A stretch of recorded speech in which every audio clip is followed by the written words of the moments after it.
Hi guys, this is Mr. Lister. I'm here to talk to you today a little bit about our movie poster project for Bless Me Ultima by Rodolfo Naya.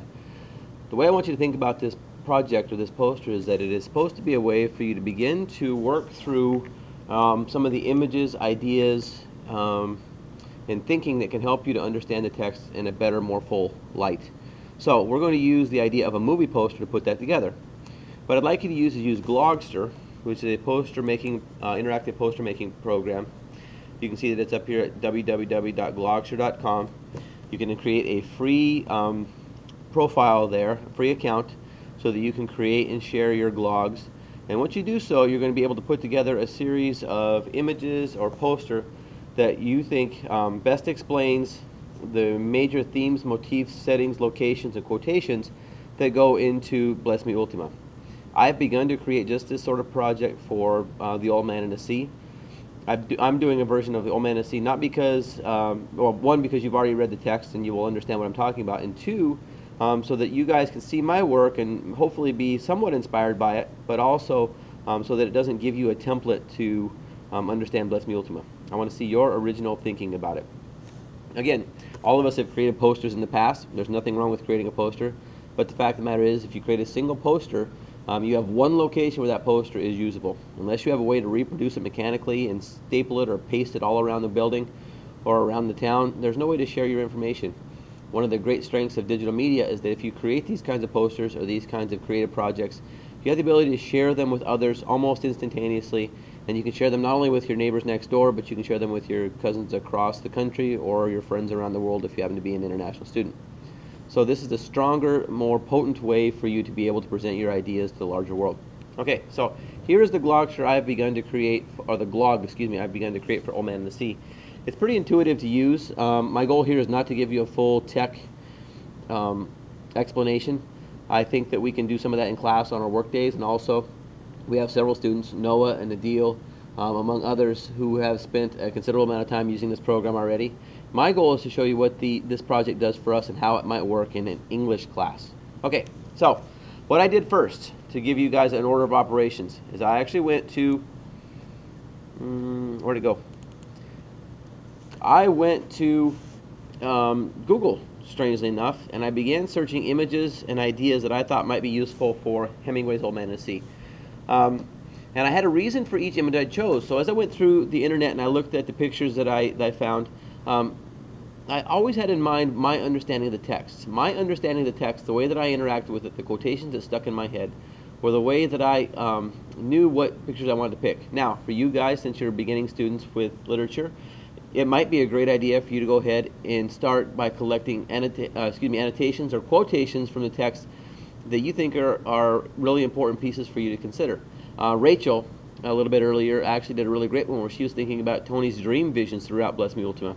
And I think that's a remarkable way for her to put together her glog, because so much of Tony's interactions with the world and the way he comes to understand the world are driven by his interpretation of his dreams. So I think that's one great approach, Rachel. Good for you.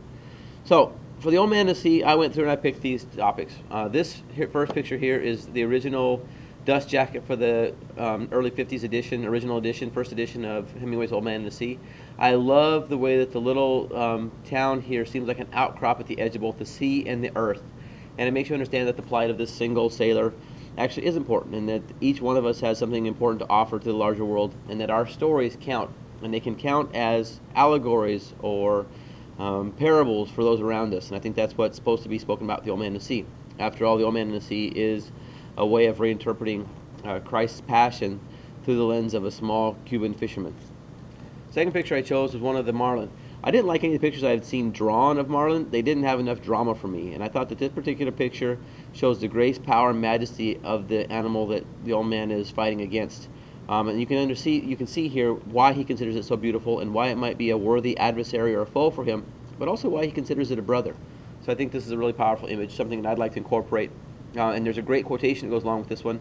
It happens to be where the animal first breaches, and when it does so, it looks in his eye and he can look in its eye, and the old man knows at that moment that the game is over, that the moment that the fish has recognized him as the moment that the fish must die.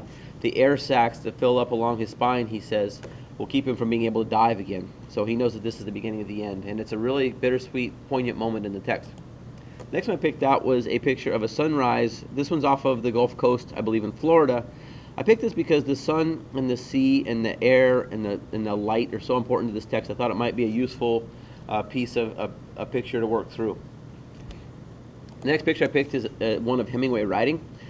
This picture, I'm not exactly sure the date, although I probably should do better research to find that out. It does, however, show Hemingway at about the moment when he probably would have been writing something like The Old Man and the Sea. And I love the idea that this is such a simple picture in black and white. I like the idea that he looks very studious and he's really into his work.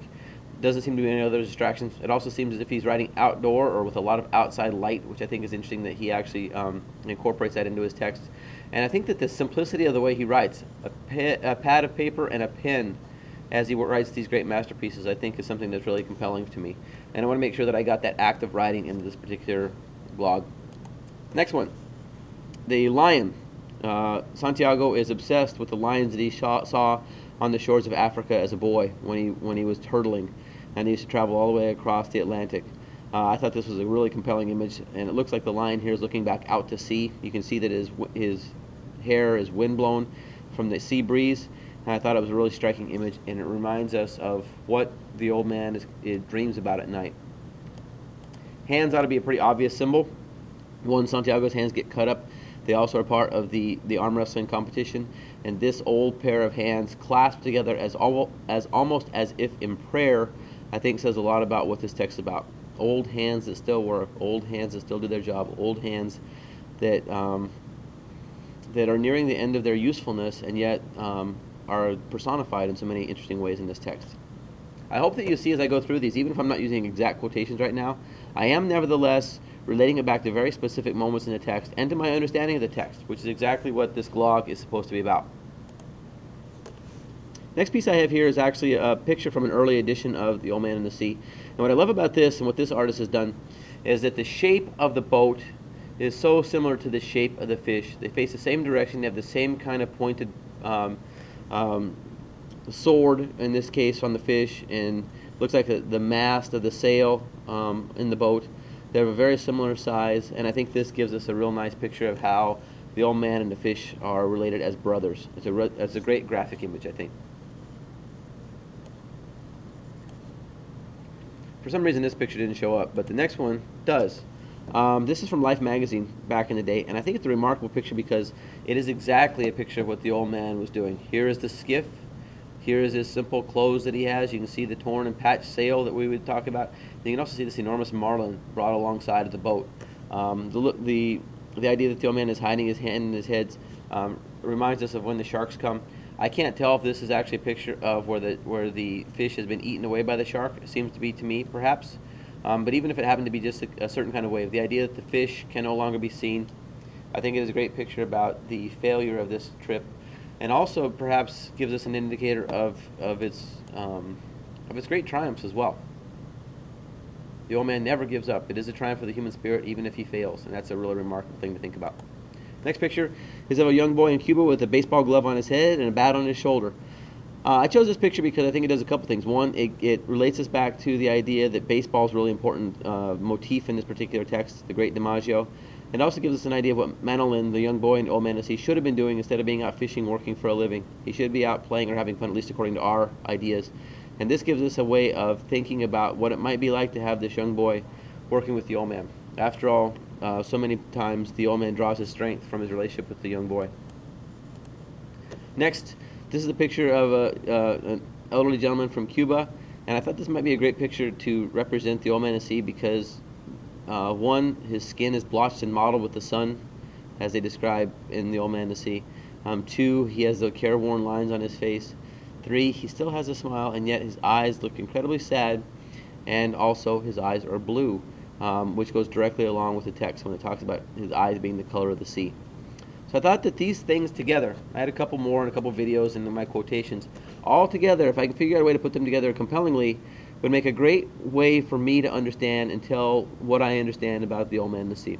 I think in talking you through the pictures I've chosen, you can see that it would be relatively easy for me, because I've thought through them so carefully and because I relate them to quotations, it would be really easy for me to put together a paper that justifies my poster. And now what I get a chance to do as I think about my writing is I get to put together this poster, this image, this movie creation that is a little bit interactive with Glogster that I can share with you guys, and you guys can share yours with each other. And it gives me a way to begin to articulate what is important about this text and how I understand it. There are many ways to come to analysis of a text. Creativity is one of the most powerful ways to do so. And for those of us who may struggle or work through our writing in more difficult ways, perhaps taking a more creative approach to begin to articulate our ideas is a better way for us. There are many modes of learning, and I would like you guys to be willing and able to explore those in college prep English. Thank you. Oh, by the way, hang on. Before I leave, I'll show you my Glog. My work in progress here, if I can get through it. Let's see if I can preview it. I haven't done much yet. I'm not sure this is going to work entirely because I'm not sure that the screen capture can tell you. I've created the background for the Old Man at Sea. I've incorporated my picture of Hemingway writing over here, including his name, so that we have the title and the name of the author. We also have the picture of the old man. I put them right next to Hemingway because I think that they look quite similar here. And I think that this story is actually about Hemingway as he comes to terms with his age. And so far, I've actually also got a YouTube video incorporated in the background. I'm not sure I can play it in the background. My computer, I don't think, has enough power to be able to get it to run. Oh, there he goes. And what it is actually a picture of a marlin above and below the sea, so that you get a feeling of the waves crashing and moving. It adds some motion to the picture. I'm not entirely happy with it yet. I like the idea of having there be some motion that you can kind of see through around the ocean here. But I think it gives us a sense of the movement that happens in the text, and it might be an interesting way for us to work through it. So that's all I have for right now. It's just a start. I have less than an hour in it right now, and I think that I'm pleased with my progress, and I think that I've got some good materials to work with, and I'm actually excited to continue to create. I hope that you guys will like this project. I hope that it helps you to understand the text. Bless me, Ultima. And I hope that you have an enjoyable time working on it over the next week or so. Thank you.